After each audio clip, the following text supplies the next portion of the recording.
Good morning, everybody, and welcome to Impact and Coffee.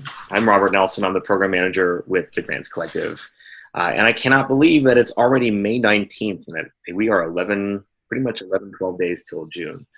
And so this is our last Impact and Coffee of the month of May. We will be back on June 2nd, I believe, will be our next Impact and Coffee after this one. My co-host today is Mariah Harrison. Good morning, Mariah. Morning, everybody. Thank you so much for joining us. We're happy to have you. Cool.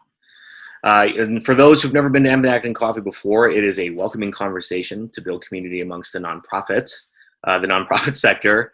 But we have a very special conversation with small business associations and small businesses this morning. And so in a partnership with every part of our community in a lot of ways, and small businesses affect a lot of our communities. So we wanted to make sure we had this really important conversation during the pandemic as much as possible.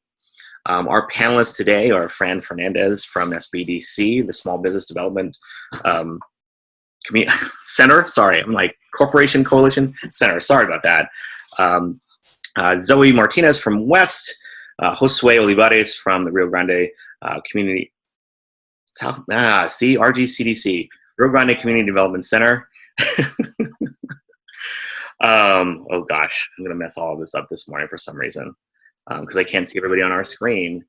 And then Alex Horton from the International District Economic Development Center, and I believe David Sayers is on the line this morning from the city of Albuquerque. If I'm correct on that, David, please unmute yourself and say hello. If not, we'll just continue with programming. And that's about it. Mariah, it is Gratitude Tuesday. Is there anything that you're grateful for this morning? So many things I'm grateful for. The moths are not one of them, except that they are pollinators, and I try to remind myself of that every time they fly in my face. That's my lighter's note. I started a new job, and I'm grateful for the support that everybody's been showing me in adapting to that. And the biggest part of that is that I get to continue working with Impact and Coffee crew and seeing a new batch of faces every week. So I'm glad to be here today. How about you, Robert? We want to share and start us off. And just so you know, everybody else that's joining today, please feel free to add your Gratitude Tuesdays into the chat. We'll be able to read those, even though we won't be able to hear from everybody. Thanks, Mariah. I'm grateful that there are no moths on my front porch, although I spent last night trying to get rid of moths. So I'm grateful that they're not as abundant as they were yesterday. So feel free to share your Gratitude Tuesdays in the chat, please, if you have anything that you're particularly grateful for. I know it's one of those really cool things to just practice gratitude throughout community. There are so many really amazing people in the audience today, so we want to make sure to lift that up as best as possible. We're going to go ahead and do introductions. So panelists, if you could just introduce yourselves, take about 2-3 minutes to talk about yourself, your organization, the work you're doing, and then we'll pass along to the next person, and then we'll dive into questions and get started. So, Fran, you're right next to me. Why don't we go ahead and get started with you? Okay, sounds good. Well, good morning, everyone. Thank you for having me today. I appreciate being here. My name is Fran Fernandez. I serve as the Center Director for the Small Business Development Center at Central New Mexico Community College. The Small Business Development Center is an economic development organization that helps small business owners in 3 ways. We help people start their businesses, we help them to grow their business, and also, most importantly, to stay in business. We provide free one-on-one confidential small business counseling and training services to small business owners in the community. We have a strong network of 19 small business development centers across the state of New Mexico. Our center serves the small business owners throughout Bernalillo and Sandoval counties. However, during this time, our network has formed a COVID-19 call center, so all SBDCs are working together as one team to help small business owners across the state to basically connect with those available resources to help them continue to stay in business and to go forward. Our goal is to connect small business owners with with a business counselor within the same day or within the next day of their initial contact. We've also formed an online COVID-19 training series, and we offer free live trainings on a daily basis. You know, we're working very hard to help small business owners get that help that they so desperately need during this time It's been a great opportunity to help reconnect with small business owners in the community that do need that help, but also to help other business owners that we haven't been in contact with yet, and to help them get through, and to connect with different things that could help them as far as funding and resources that basically help them sustain. So again, thank you for allowing me to be here. I'm happy I'm part of you all today. Thanks, Fran. I appreciate it. We will pass to Zoe, who's just to your right. Good morning, Zoe, and welcome.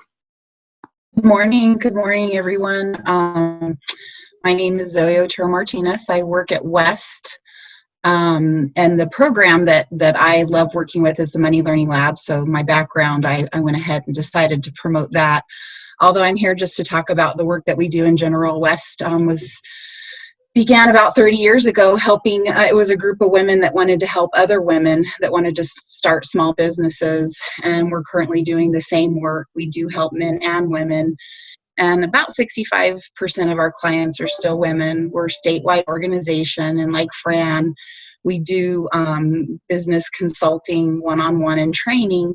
It's currently supported by some grant funding, so those services right now to help support small businesses are with no fee, but we do have a fee at other times during the year. We have training that is all now virtual, and we're trying to focus on some of the training that we've always done that helps small businesses, but really look at how we can help them using tools like we're using this morning to share their services or products, to connect with other small businesses that are doing the same work. We're looking at a lot of social media marketing classes. How to return to work safely is one that we're doing. And then some classes that we're doing, just one session classes to help people be ready for loans, because we took a lot of inquiry calls and worked very closely with other organizations that are represented on the panel to get people in touch with resources to help them kind of navigate through these times. And so trying to look at also some small business loans that we do have available, and all of that's on our website that I'll share on the chat. But we do have some great programs, but we're just trying to really resource out right now, and looking at some of the same things we're doing, but also trying to pivot to how we can do that virtually, but successfully connect with the people that we really strive to help. Awesome, Zoe, thank you. And just right below you is Josue. Good morning, Josue, and welcome. Good morning, everyone. Thank you for having me here. It's really great to see many familiar faces. So I work at the Rio Grande Community Development Corporation, and it was an organization started back in the 80s with a mission of creating a channel for community members to organize and make solutions. So through the years, that has been seen in so many different ways, in so many different areas, in health, education, and development. But one of the primary things that we're focusing right now is on economic development, and that started back in the 90s and is reflected in two of our main programs, which is the South Valley Economic Development Center. It's a center located in the South Valley, or the southwest of the Albuquerque Incorporated area. And we focus on helping small businesses in a business incubation approach, which is helping individuals to validate if business is viable and is sustainable, and helping them launch correctly. And once they launch, then we help them for 5 years to strengthen their business operations and making sure that they are ready to operate in a way that they can sustain by themselves without any support or less support that can sustain their businesses. And of course, one of the primary focus or the industries that we focus is in the food industry, and that is reflected on our the background of our community. It's really rooted on the agricultural industry and the food industry. So we have a commercial kitchen, which is really hard to work sometimes there in the mornings, because you have people baking bizcochitos and you are trying to have a diet. So it doesn't work sometimes. And then during lunch and dinner, you have really amazing products being cooked in the commercial kitchen. But regardless, that's what we focus. And the other program that we have right now is called Delicious New Mexico, which is a distribution program for the food industry, and it's primarily focused on helping small businesses and mid-sized businesses distribute their products, because we identify a gap in those services. So we help them scale their sales. We connect them to new markets, and of course connect them to existing services in our community. And that looks like transporting fresh produce all the way to chocolates, salsas, you name it. So that's one of the other programs that we have. And we have other programs kind of like TASA Network, which is a program that helps bilingual entrepreneurs or Spanish-speaking entrepreneurs to connect and help them each other. They share about a challenge or a success, and then they share with other individuals how their story and how they can support each other. So in essence, what we believe as an organization is that our programs really empower our people or help our people solve the challenges that they already have the capacity to do so. And much of those look in a way that, or basically is defined as entrepreneurship. And we see a lot of people developing business very creatively when we initially thought that it's not going to be a sustainable business. We don't say that, we just ask them to prove it. And we're really surprised to see how our community is so creative and resilient. And I think that while we go through our conversation today, I will be able to share some of those stories that are really inspiring sometimes. So thank you for having me here. Thanks, Josue. Appreciate it. We'll jump to David Sayers. Good morning, David, and welcome to Impact and Coffee. Thanks for joining us today. Hey, thank you so much. I appreciate everybody's time joining. My name is David Sayers. I am the new Small Business Office Manager for the City of Albuquerque. The Small Business Office was established in September 2019 with a mission to actually be a resource that's specifically separated and designed to help small businesses navigate through city, state, and federal resources. And I had been in the position since, I believe, the end of March, early April, and COVID hit. So my time and efforts with the Small Business Office has been overwhelmingly been devoted to helping small businesses navigate federal resources. We had a grant program that we had launched to small micro businesses with 5 or less employees. And I'm actually currently still working on that. As soon as the office is able to run, once COVID kind of lets off its death grip off of our community, our office will be designed to help businesses navigate, scale. I can direct. We have a staff there to help businesses be more successful, or even if it's just figuring out how to register with the city or how to secure contracts with the city, with the state. That's what the office is primarily designed for. But thank you again for having me, and I look forward to the conversation. Absolutely. Thanks, David. Appreciate it. And last but not least is Alex Horton. Good morning, Alex. Good morning, everyone. Again, glad to be here, glad to be healthy. So I'll start with the Gratitude Tuesday. I'm grateful to be healthy and being able to get up and continue to do this work. I'm Alex Horton, Director of the International District Economic Development Center.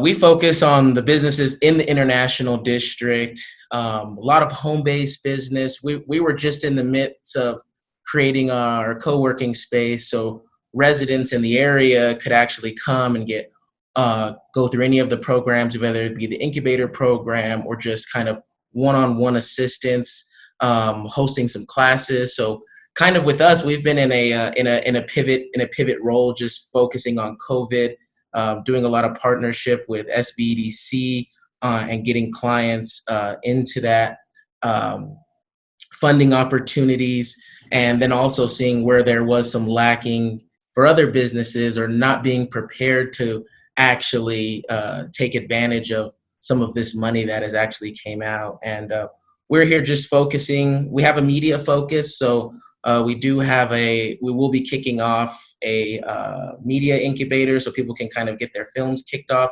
We have 4 pretty well-known individuals that will be helping with that program.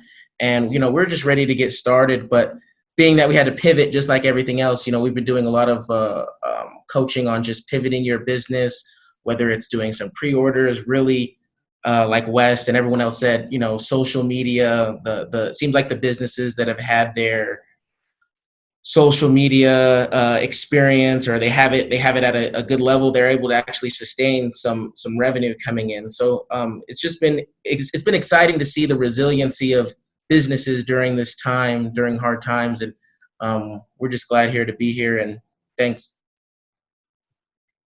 Thanks, Alex. I appreciate that. You mentioned a very important part of resiliency throughout the pandemic. So our first question, we'll just dive right into it. We know there's been a really challenging time for a lot of organizations. And so could y'all talk a little bit about the challenges your organization has been facing in the last 2 months? And we'll start with you, Fran. Okay, great. So, some of the challenges we've been facing is basically, how do we share information in a timely manner? A lot of different resources, a lot of changes and rules, and specifically like funding opportunities through the federal government, through the SBA, through different lenders. Things have been changing so quickly. The websites, portals have been up for a while. They bring them down. They make those changes overnight. The next day, it's something different.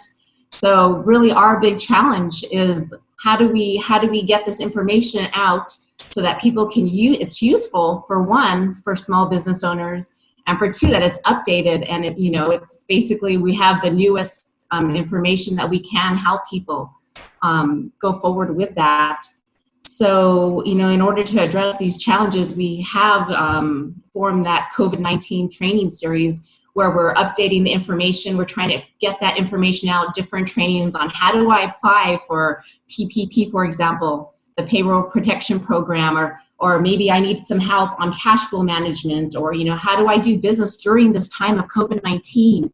And it all kind of started, at the beginning, people were scrambling. How do I apply for SBA, the EIDL loan, how do I do that? And that's where it all kind of started. So we formed these training sessions in order to try to get the newest information out in a timely manner to help people to navigate that.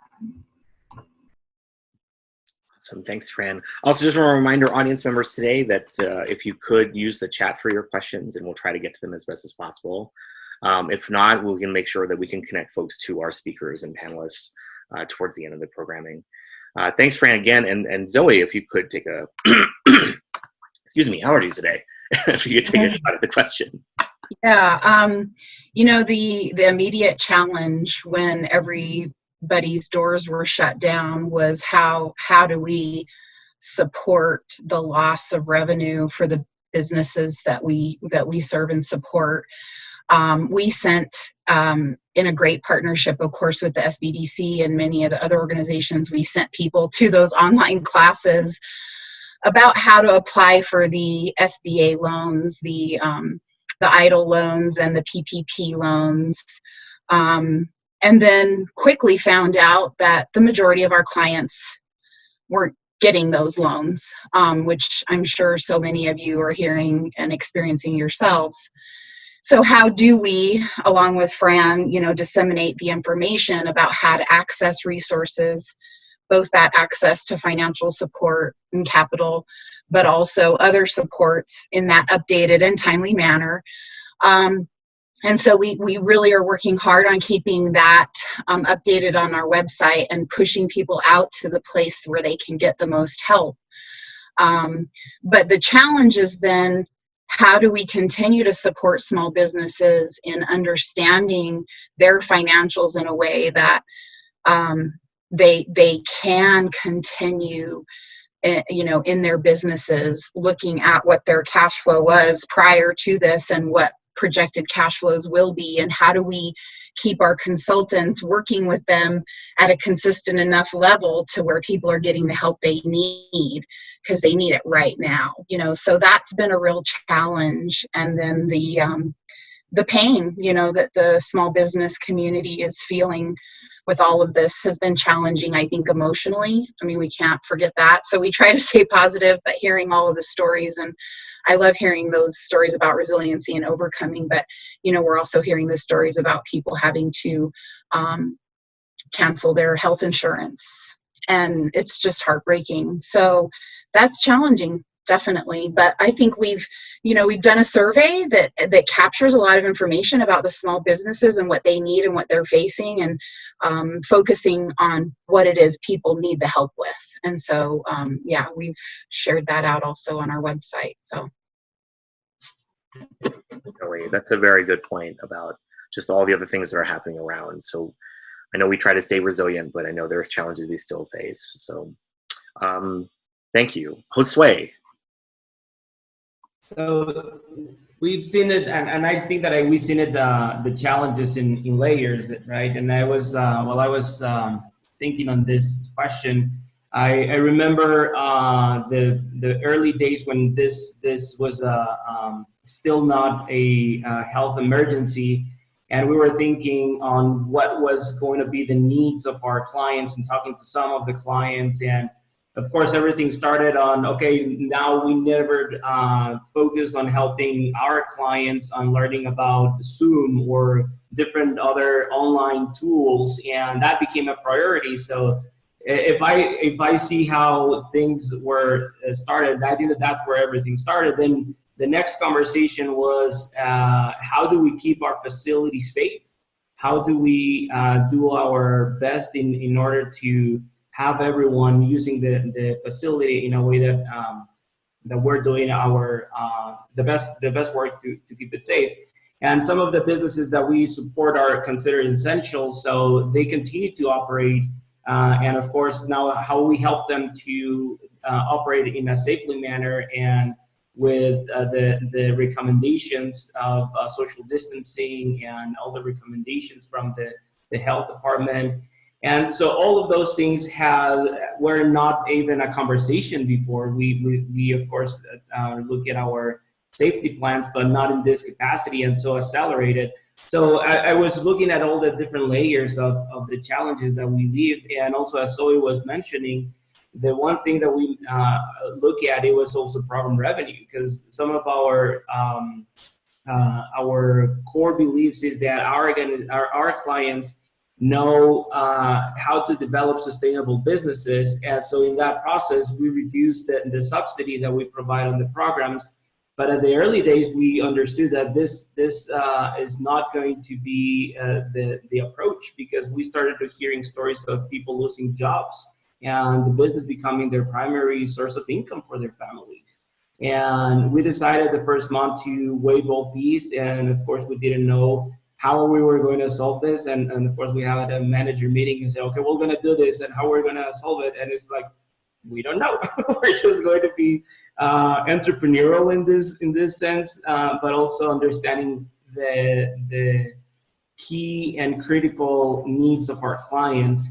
And that takes me to the main area, as Fran was mentioning, is just understanding the information that our clients need at this point. Change it so fast from one day to another, from accessing resources, grants, programs. So having our staff going to webinars and just educating themselves, and then being able to communicate, to call them in the afternoon, you know what, the program that I told you about just changed, so this is the new rules, right? So all of that has been quite, and my staff knows that I use a lot of word interesting or fun. And I think that in this case has been interestingly fun to see how fast things change. And then of course, also we see those stories and we see the challenges that our community faces. And it's really also an emotional challenge for our organization, because we connect with our clients and they become very close to each of our staff. We see them every day for years. So when we hear about somebody getting sick in their family or somebody losing a job or facing that they can't operate their business because some of them operated in breweries, they have food trucks and they go to breweries and they're closed. So they don't have anywhere to work. So looking at those stories, it's also, of course, an emotional impact to our staff. And also just understanding that information and how we can help them better of business planning and business and pivoting from what they were traditionally doing and to see this new reality, right? Helping them understand that the reality right now is going to be different, and how now an e-commerce becomes more important than what it was just a few days ago, or social media and things like that. So I think that we've seen it in waves. Of course, it's first helping them work remotely, helping them or helping our community members that use our facility to use the facility safely, and then having the information at the right time, at the right moment, and the most updated information. So all of those have been challenging aspects in our work. And of course, and I think that everybody that works here in different industries, but also in economic development, can see that we were just talking this morning that sometimes we have to drink twice as coffee as we did before, but we are also consider ourselves resilient and entrepreneurial, and that's how we see ourselves. Yeah, because we're working with our community in this particular challenge. Thanks, Josue. I appreciate that. And I appreciate just the comment on the emotional toll too. It takes a lot at this moment. I think a lot of people are grieving, and I don't think we've acknowledged a lot of that, what's going on collectively across our communities. So I appreciate that very much so. David, could you take a stab at kind of the challenges y'all are facing? Yeah, thank you. And interesting to listen to everybody else's challenges, because I echo a lot of it. For example, keeping up with the updates of the SBA or with the state or with nonprofit relief programs. We struggled to keep up with our website, because I would receive information, I'd have to pass it to our website editor to update the website. And by that time, a couple of times, from the time I received the information to passing it on to our editor, and by the time it got updated on the website, that program had pretty much been exhausted. So it was a frustrating experience. Not only that, but one of the challenges I also faced was when I came into this role, I was tasked with developing this grant program, this micro grant program, which we were able to design and implement within 2 weeks. From a financial program development standpoint, that is just mind-boggling how fast we were able to pull this off. And it's with help from the Economic Development Department, Small Business Office, Alex Horton, who's on this call. We were able to really nail down and support these businesses with that program. Now, I also find it challenging trying to reach out to partners like the SBDC. I know me and Fran had connected a couple of times. We still haven't met, and we're both very new in our roles. So it's very hard to develop those partner relationships, at the social distancing. Even though we're in the same city, it's just not quite the same as, sitting in an office and actually sitting face to face with somebody. So that's been very challenging. And many people on this call I actually know personally, but Fran, I'm excited that you're in your role, and I hope someday we can meet and talk about how we can support our community further. The last thing I'll leave on is last challenge I faced was communication. In this new era, we were facing a lot of updates and a lot of information flying back and forth that there had been a couple of instances where someone was left out of the communication loop, and then we had to circle around and there was another update, and then someone would say, I didn't hear this. And then we're like, shoot, we're trying to stay on top of all the changes while sharing information with everybody, and we forgot to loop you in on this last conversation. So it was just kind of this it's nobody's fault, but it definitely kind of hindered some situations, and that has been especially challenging. Me being very vocal, I like to make sure we're all on the same page. we're all doing the same thing. And if I feel like when I learn that somebody is not doing what, our mission was to save businesses, or we miss some piece of information, it's kind of, I get a little disappointed, because we may have been sharing that old, outdated information just through human error. So that was my final challenge, and I will leave it at that.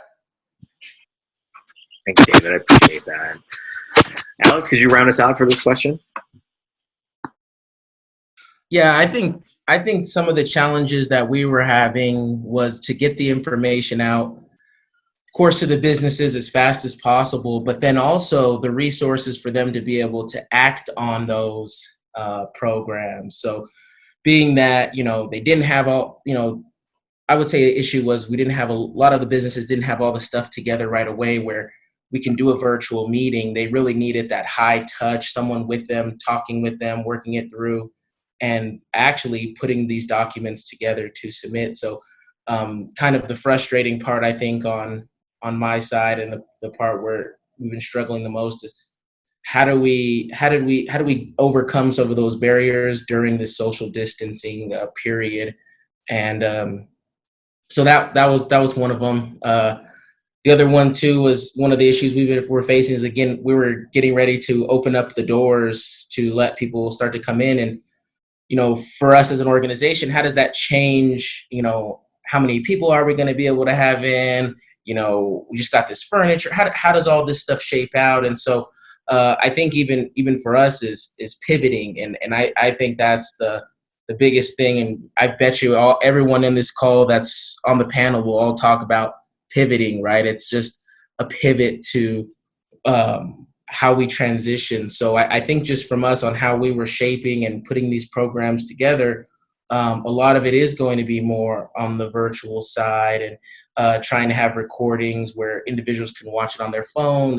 So I would say the issue is getting the information out to the community that we're trying to serve, and then helping them through that process, getting all of the documentation together. And so, but with great partners like South Valley, West, haven't been able to partner with SBDC yet, but I'm sure we will. And the city of Albuquerque. I mean, it takes a team to kind of put this whole stuff together. So I'm just proud to try to play my part and try to help as many businesses as we can. And for the businesses that are undocumented, I mean, there's also an issue in that. So it's like, they're not able to apply for some of this stuff. So trying to find alternative ways to actually keep these businesses afloat or to stabilize, right? And then it also just seems a wait and see is after some of this blows over, what does it really look like, the landscape?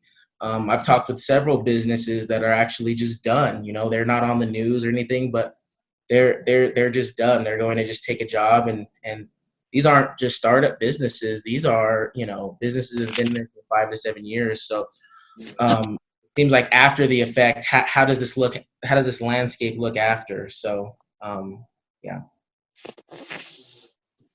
Thanks, Alex. In a lot of ways, we're not going to go back to another normal. So I appreciate that you would lift that up. I'm going to kick it over to Mariah to ask our next question. I will accept. So just some quick reminders that those of you that have joined us in the chat, feel free to add in your Gratitude Tuesday. Feel free to add in resources, add in your questions. We definitely want to hear from you. And at the end of each one of these events, we put together all of the resources that have been listed into the chat and make a PDF available for people that might not have been able to come or see the chat later when they watch the video. So our second question today, we were just talking about a lot of challenges. Everybody's seeing the challenges. They're very similar across your experiences. And I think another piece of this we want to tie into the story is the partnerships that, for example, when David was talking about the challenges to working with other organizations, whether it's a communications issue or a social distancing issue overall, let's bring up some of the positive things that have come out of working with other people or new people. And specifically, do you have stories about how small businesses and nonprofits have partnered in the last 2 months? Or if you don't necessarily have something like that, tell us a story about an example of one of the partnerships you've seen come out of addressing those challenges. And Fran, we're going to start with you. All right. Well, this time, of course, brings about, doing things in different ways. And we've had to change a lot of things that we've done. I mean, the majority of our counseling previously had been on one-on-one type basis. So you're right. I mean, there's been those challenges where a lot of our clients, small business owners, have relied on just bringing all their paperwork to our office, and we sit down and we help them go through things. And how do I apply for this? And we're actually doing that hands-on approach. But now during this COVID time, we've had to change the way we do things. So a lot of it, we've had to do a lot of training and try to work through those technical, just how do I get on my computer? How do I do a Zoom meeting? That's been a lot of our the educational process in trying to connect with our clients. We do a lot of our counseling through the phone and through Zoom meetings. Those are our two primary areas, as well as our training sessions. That's all done through Zoom as well. So I think the good thing that's come about all of this is that, of course, we're increasing our partnerships. We're being able to think outside the box. How do we reach other organizations? How do we connect our client, our small business owner that needs assistance from, say, the city of Albuquerque? How do I get them to David and his team, right? Or how do I help them connect with Alex and his team, or Josue, basically, or even, of course, Wes being our resource partner. It's been an interesting time, and we've had to change the way we do things. I mean, like now, I'm talking to you guys from my dining room table. It's been a different change. We've had to adapt to the changing environment that we've been given. I think that, like I say, the good thing out of all of this is just finding new ways to connect with folks. And maybe we're becoming more efficient in doing that, not being on the road as much, having to drive from one location to the other. We're doing things virtually through the Zoom type meetings, through the telephone, still trying to keep those connections going. And there are challenges. We've been super busy. It's funny. I feel like I've been working so much harder from home than I have been in the office, which I thought wouldn't be the case. But now, taking away that travel time, taking away those barriers, I've continued to work with clients into the evening, on the weekends. It's a constant kind of thing, which is great. And we're really fortunate that we can help people in our community get the help that they need. So I guess my portion is basically, just finding new ways and new avenues of connecting people, and just thinking, how do we form new relationships, new alliances in the community to help small business owners. I know David's done a really great job with the city of Albuquerque and that micro business grant. I'd love to see more of that kind of thing, helping the smaller of our small businesses, those micro businesses that have a few employees. Maybe they're self-employed, maybe they're just a sole proprietor. A lot of the resources that are out there are really, focused on maybe a little bit larger type business. So these mom and pops that really need that help, that we're getting calls on, that's where, we've been really trying to help them and really take them by the hand and help during the application process. How do I apply for unemployment? How do I get involved? How do I do the Pandemic Unemployment Assistance, the PUA, which has now opened to small business owners, to self-employed people. So that's been a good thing that's come out of this. Yeah, you make a really good point about how these partnerships have helped increase capacity or increased efficiency and new partnerships to decide how to move forward. And I really like also what Alex was saying about how it takes a team to make this happen. And so we wanted to highlight some of those experiences. Zoe, do you have something to add about how partnerships have grown, or how you've maybe seen organizations work more with small businesses and nonprofits to accomplish these? Yeah. I would hope the whole community listening today could be turned on to the fact that I think we have a very, very, very strong ecosystem of providers that are supporting small businesses. I kind of feel like Josue is my old best friend. Alex is my new best friend. I can't wait to meet David. Fran, I know many people that work there and support small businesses based on our work. And there's, more than a handful of organizations that are supporting small businesses. And we do come together and sit together at tables before this and now at our virtual tables to talk about how to best serve the people that our missions are written and developed and, you know, strive to serve. And I think we're all very humble in the facts where we can't serve certain clients because they're better served by Alex and his organization just because they're right next door or down the street, or that the SBDC has someone that can serve them more quickly, or, you know, whatever the issue may be. And so I just feel like that has been going on, and I love being able to turn to that at this time of crisis and really relying on the friends, you know, in this ecosystem of entrepreneurial service organizations. And there are businesses that are coming to support. You know, we had one of our small business clients that was actually successful in accessing some of the SBA loans. And because things changed so much, as we all shared, we're like, okay, tell us, share with us, teach us. And so she was able to teach many of us on staff about what she did that actually got her into the system and was helped her be successful, which helped us in talking to the clients that call, you know, on a daily basis that we consult with. So a lot of small businesses are stepping up, and then someone donated anonymously their personal, the money that they got personally to a small business and wanted a small business to have it because they saw how they were struggling. And that was a real, you know, a feel good moment, of course, to pass that on to somebody who really needed it. And she didn't. So anonymous donors in the community too. A lot of positivity right there. Thank you very much, Zoe. Next, let's see, Josue, tell us a little bit about what you're successfully seeing with your partnerships that might be new or growing. Sure, and I want to echo what Zoe just mentioned. One of the things that we can be proud as a community is how we approach our challenges as a community. And we could see that before the pandemic, but in the early days, we had our cell phones. We could call, hey, Alex, what's going on? What's happening there?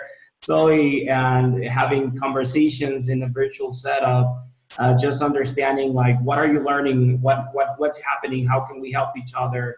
And that's something that as a city, as a community, I think that we should be proud that we have those strong relationships. And even when somebody we don't know, they are really well accepted, and it's not even a question if we're going to collaborate. It's like, it's an assumption that we have.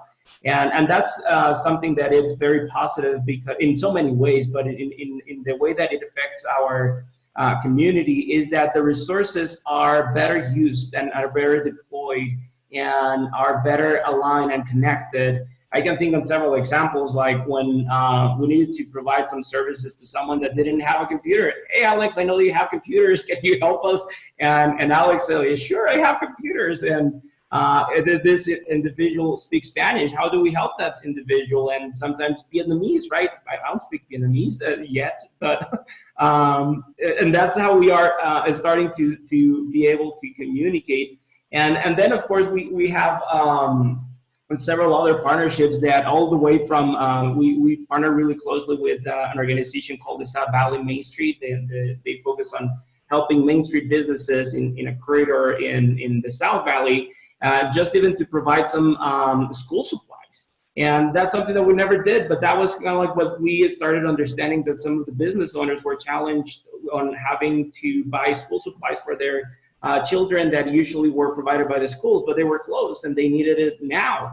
So just providing that, and also, I don't know if the correct term would be kind of like we created a hotline for people that was starting to call, because we didn't provide those services and we didn't have all the bandwidth to support them all. So we were in collaboration with Alex and collaboration with West and some other partners, we started answering those phone calls and just understanding what was the need. And there was no loss in time on thinking like, should we partner? It was like, no, we understand, we all together understand this challenge. Let's go ahead and partner. And I'm thinking so many examples, but I don't want to take much time. But the other example, it was that there was a need of providing some food into some very challenged communities. and a group of other network organizations was just gathering some funds or some resources and sending some trucks of food into different areas of our state.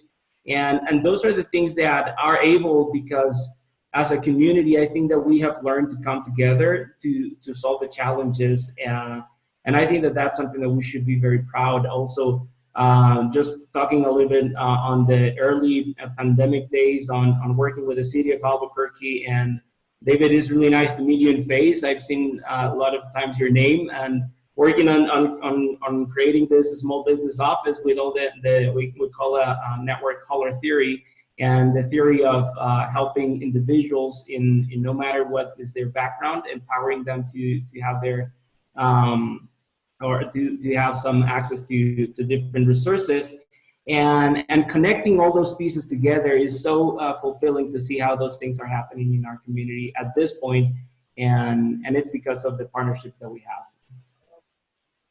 Solid, absolutely. The teamwork is the dream work. Continuing, David, please feel free. Sure, thank you. Well, I just have 2 points I'd like to make about building relationships and communication. To me, my biggest advocate for the small business office is more towards the businesses I'm serving.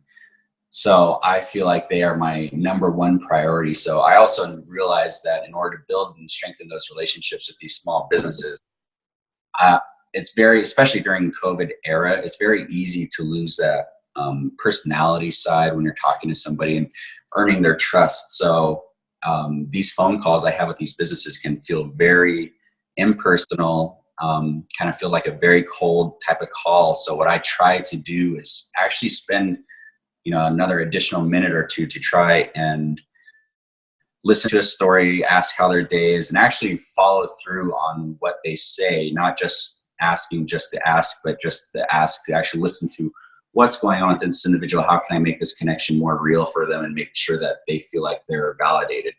So spending a bit more time with these business owners and just, hey, how's your family? Is everything going all right? It does take that relationship a bit further. And I've learned that, I don't know, for those who are joining us, my background is in commercial lending. So in order to build those relationships, previously I learned this skill. And so I'm really grateful to have that skill to bring to this platform as a small business office.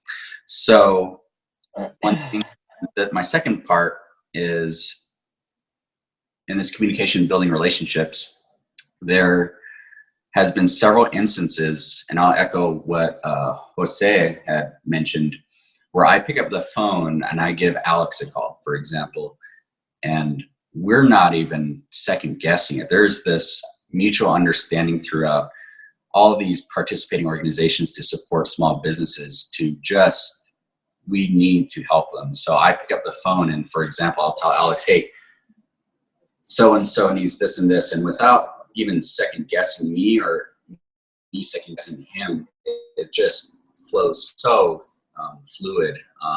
And for example, like SBDC, I'm like, hey, what's going on with this so-and-so, or I'll head up Vernon down in the Valencia County and ask him questions, or PTAC, and we're all in this boat together.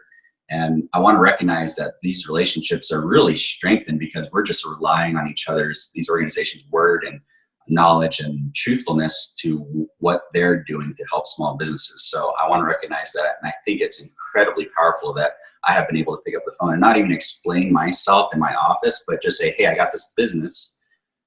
They need X, Y, Z. And what can you do to help? Are you offering something over there? Can I send them to you? And the response has just been great. And I think this is a very unique time we're living in where there's this mutual trust that we can all contribute to. So with that, I just want to say thanks to everybody on the call as well. David. Okay. I'm not sure. Alex, it's your turn to wrap us up with this question. Thank you. Boom! You guys are seeing the day-to-day of my life. I'm doing a few things at once. That's kind of me. Organized chaos is kind of the area I work in. I would ditto everything that everyone else said, and with that, I would also add that the partnerships during this time, it's just great to see where everyone's heart is really at in serving small businesses, kind of like David said and Josue said when PPP was starting to roll out. I mean, they created a hotline. I mean, I look at that as like, what a massive pivot. You know, it was like, hey, we don't serve those businesses like that, but people are calling us. And so setting up an infrastructure and them saying, hey, we're going to be taking in those calls. Great. Well, let's just do that together. And they set up a system, right? An overnight system. I mean, I think we had like the most 15-minute meetings in one day that I can ever account. Jamie was on there too. And like, just everyone coming together to just like solve an issue for businesses that feel like they're left out by themselves, feeling alone during this time, quarantine, and where do they turn to? You know, they're getting their information from news outlets and, well, they said we're getting this money. And then how do we get it? And like being able to partner and have systems in place for when a business calls and you know, like, bam, what's it called? Going with that, call them, boom, boom, boom, boom, and then get served. I mean, one of the stories is a lady we helped in the South Valley, and we go and bring her a check, and she's crying, you know, and I'm crying. I'm like, oh my gosh, why are you crying? I was wanting to be excited, and she's just crying, and you know, Delilah's on the phone, one of the employees at SVEDC, translating for us, because my Spanish muy poquito, I'm working on it.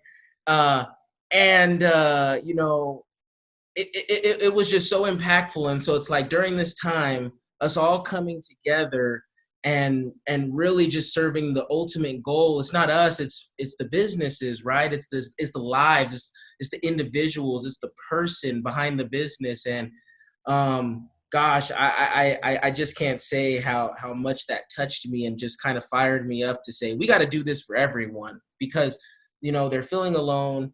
They're feeling like, how do I get through this? When is this going to be over? How can I even get through this? And so if we could just provide that support, the mental support of just someone talking with them, letting them hear out their frustrations is vital. And so the partnerships with the city, I mean, David's calling. David's done a phenomenal job, got thrown into the fire during this and came up with a program, has businesses, and he's referring and dishing out, and he's moving. So I think, and it just takes all of this together. You know, the initiative we were working before with West, with Color Theory, like all those things come into play where we even helped one of those members, being that we were already collaborating. So it's like those just kind of came tight. I look at it during crisis is when people either come together or they show their true colors. And, you know, I'll ride with any of you guys because everyone showed up to play. And I think that's where it really counts. No one said, oh, I'm unavailable, I'm quarantined, bye. You know, I can close my doors, I'm out. And it was like, we all just said, where's our masks? Where's our stuff? And we're going in. And I love it. And so it's just like entrepreneurs, it's just like business, it's resiliency, and it's pivoting and you know, and it's collaboration. So I'll leave it on that. It's a really positive note to leave it on, Alex. Thank you so much. You were always such a wonderful delight. And I'm going to send it over to Robert to wrap us up for our lightning round for our last question, and remind everybody else to any information you have, contact information, resources, please put it in the chat, and we'll keep talking. Thank you. Thanks, Mariah. And thanks, Alex, for that story. That was really awesome. Yes, we're going to try to do this pretty quickly because it's about 9:53. So our last question of the day is, moving forward, what are some creative ways people can support or help small businesses right now? And we'll pass to you, Fran.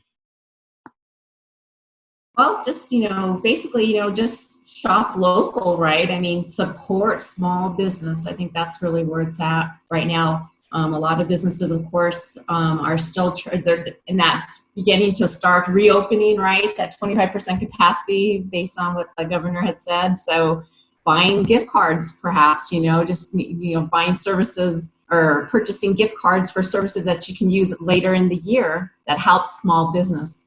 You know, we do support small businesses, and of course, you know, shopping local, you know, to your local farmers markets, in your community where you live. I mean, there's small businesses around you that you frequent. But it's a great way to show your love, your support for small business owners in all our communities. So, like I say, just, you know, shop local, you know, to keep that and be mindful in that when you do make your purchases. I think that's basically how we can help small businesses right now. Thanks, Fran. I appreciate it. Zoe? Yeah, we have a RISE campaign, and we have an online campaign every month to support the West clients that we can focus on packages for Mother's Day, for Father's Day, Showtime Auto Detail. They're one of my favorite clients. Carnivore, who everyone knows and sees. People who can distribute their products in a way to, you know, support that shop local, eat local, buy local, do local, you know, buy your food from the farmer's market, buy your food from Three Sisters Kitchen, buy your food from people at South Valley Economic Development Center. But yeah, we have a great campaign where we're just trying to highlight that in a client directory of local businesses so that you can go right to our directory and see who we are helping and how you can help them. And go to fairs and help us open up the streets and close off streets and support small businesses and do downtown and do all these South Valley Main Street, you know, efforts and just everything Fran said. And focus on that and spread it, support it, social media it, talk about it, and do it. Thanks, Zoe. Josue? So I would echo what Fran and Zoe said, is just the supporting local businesses. We have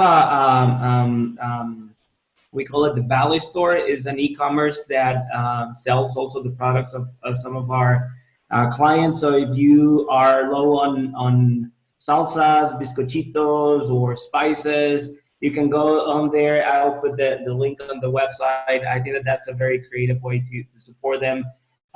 We deliver, of course, and I think that just supporting small businesses in buying some gift cards, also just as Zoe was saying, just whenever possible, stopping by and support those little businesses, and I think that that's one of the most important areas. And I might sound a little bit, I don't know what's the correct translation, so I'm not going to try to even pronounce the word, but sometimes just a word of encouragement to some of those business owners. And I know that everybody is living in different aspects, the challenges in during this time, but some of those business owners are also with an additional stress of having their employees and knowing that they have families and they want to support them, and sometimes they don't have that capacity, and knowing that as community we are also thinking on them. Just a word of encouragement. I think that's thank you, Jamie, for adding the link. And I think that is also something that can go a long way, and of course financial support is really important, buying local, but also sometimes we know some of those small businesses, and I'm pretty sure that some of you frequent some of those stores, or your hairdresser or your barbershop, and that we miss them, and we cut ourselves sometimes trying to do their job, just sending a text or whatever you can do in that emotional capacity support. I think that's something also critical during this time. Thanks, Josue. I appreciate that. David? Sure, I'll do a quick plug. Best way to support businesses is, I think, I'll echo everything everyone else has said. In my opinion, one way to really support a small business community is just to mention them to your friends and family. If you had great chicken and waffles at Frank's Chicken Waffles, share that. If you had a great coffee from Castle Coffee, share that. Share it on social media. Even though, you know, a lot of these businesses they lost their marketing capacity completely in some cases. So if you could just do top of mind awareness for your friends and family and just mention their name, I think you're doing them a huge service. And that's just my opinion. I think that would greatly help businesses, even in this strange time we're living in. So that's it. Thanks, David. I appreciate it. Alex, round us out. Well, my whole thing is I would love to see a drive-through of a local business look like the McDonald's down the street, the Wendy's, the Starbucks. You know, I think, you know, we have to make that extra effort to make that phone call again. The line's busy. Okay, make that call again, and just be consistent because it's hard, right? Some of these businesses don't have the infrastructure of online stuff, but they have the brick and mortar and they can crank things out and they have the flexibility, but they don't have the 4 phone lines. You know, their to-go orders were so small and now they're so large. So just hanging in there, making those extra phone calls, doing a little extra because they're doing a little extra, right? They're pivoting during the hard times. So giving that little bit more effort to purchase that versus saying, you know what, I'm just going to pull into the drive-thru when you're going to have to wait 30 minutes in a line of vehicles to get served versus saying, I'm going to go home and I'm going to make the phone call and I'm going to go pick it up because we're supporting. And, you know, I think that's the big thing. All the plugs that South Valley, West, and everyone showed to buy, you know, make those purchases, make those local purchases from someone's online store and just be conscious. You know, I see Lowe's is packed. I was just at Lowe's this morning and, you know, it's packed to the T, and I know they have essential items, but man, it's try to source those out, make it a game, make it fun for your family. Like, who can source these products locally? Because I think it would be a fun idea. So kicking off, how do we source toilet paper locally? How do we source these things locally? Because we're going to be waiting in line versus, you know, you can turn it into a game for your family. So just thinking outside the box. I mean, this is the time that, you know, you can try different things and, you know, maybe we'll sell toilet paper. Who knows, you know, but there we go. So I just want to say I'm appreciative to everyone on here. I'm appreciative that everyone's listened. I think we're all in the corners for the real local small businesses here in Albuquerque, because that's what makes up the economy here in Albuquerque is the small mom and pop businesses that take up a lot of retail space. And we just can't forget about them when we're asking for donations, for things like that. Now we have to come and actually show that support during this time. So I'm just appreciative to be doing some of this work during this time and seeing what we could do to advance. Thanks, Alex. I appreciate that. Thanks to all of our panelists today. Thank you so much for all of your information and for all of your stories. It really means a lot to our communities. Big thanks to our audience for showing up today. We really appreciate this last Impact in Coffee in May. And also big thank you to our Impact in Coffee team, to Aaron, to Michael, to Jamie, to Destiny, to Mariah. And Juan, I don't think is on the call this morning, but I know you're out there, buddy. Thanks for making this happen 3 times, the first 3 Tuesdays of the month, thrice monthly. We usually do this at Albuquerque Community Foundation, but obviously there's this thing going on outside. So we're going virtual, and we've actually been able to spread across outside of this community. So that's been really great to see. Our next Impact in Coffee is June 2nd. At 9 a.m. We have a very special lineup for that as well. Support Nefesh, I think, is on the line. She'll be one of our guest speakers that day. We'll be talking a little bit about the special session that's coming up in June. So please take some time to join us on June 2nd. Mariah, is there anything you wanted to add before we get going?